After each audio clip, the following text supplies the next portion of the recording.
যে মন্ত্রীর যে দায়িত্ব তিনি সেই কর্তব্য না করে অন্য কাজে ব্যস্ত। স্বরাষ্ট্রমন্ত্রীর দায়িত্ব হলো আইন শৃঙ্খলা নিয়ন্ত্রণ রাখা, মানুষের নিরাপত্তা দেওয়া।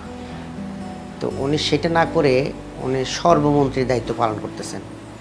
উনি কখনো অর্থমন্ত্রীর দায়িত্ব পালন করছেন, কখনো উনি শিক্ষামন্ত্রীর দায়িত্ব পালন করছেন, বাণিজ্য মন্ত্রীর দায়িত্ব পালন করছেন, যে কারণে ওনার নিজস্ব মন্ত্রণালয়ে নিয়ে ওনার সময় দেওয়া আমরা কম দেখতে পাচ্ছি। আর যখনই এই ধরনের একটা ভ্যাকান্সি সৃষ্টি হয়ে যাচ্ছে, এই ধরনের আইন শৃঙ্খলা অবনতি শুরু হয়ে গেছে।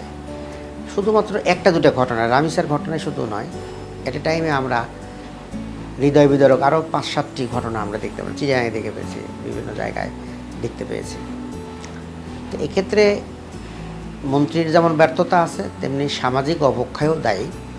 কারণ দীর্ঘ সময় ধরে আমরা বাংলাদেশে কোনো শিক্ষা ব্যবস্থার পিছনে যে কাজ করা, এই দেশের মানুষের মননশীলতা এবং বিভিন্ন সংস্কৃতি, চিন্তা চেতনা লালন করে যে শিক্ষা ব্যবস্থাটা গড়ে তোলা, সেই ধরনের কোনো শিক্ষা নীতি আমরা দেখতে পাচ্ছি না।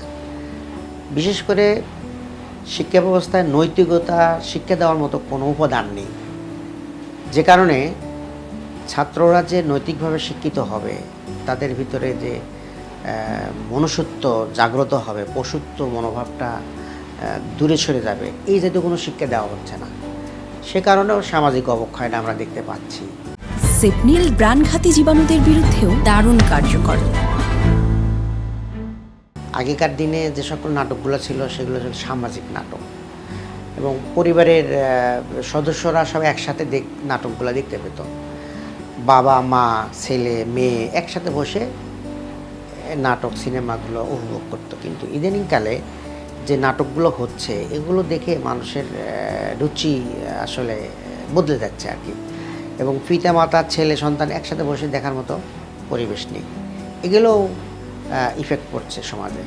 এই ধর্ষণ, তারপরে বিবাহ বিচ্ছেদ, খুন খারাপ, এগুলোতে উৎসাহ দিচ্ছে আর কি। এসব মুসলমানদের তো আলাদা সংস্কৃতি আছে, আমাদের বিশ্বাস, আমাদের কর্ম, এগুলো সব কিন্তু ইসলামে ডিফাইন করা আছে। আমরা দেখেছি রাসূল করিম সাল্লাল্লাহু আলাইহি ওয়াসাল্লামের সময়েও মানুষ বিনোদন করত। হ্যাঁ, সেখানে লাঠি খেলা হতো, সেখানে মল্লযুদ্ধ হতো, এবং নবী করিম সাল্লাল্লাহু আলাইহি ওয়াসাল্লাম নিজে তার ওয়াইফদেরকে নিয়ে ওই সবগুলো দেখতেন। তার মানে কি, বিনোদন ইসলামের একটা অংশ।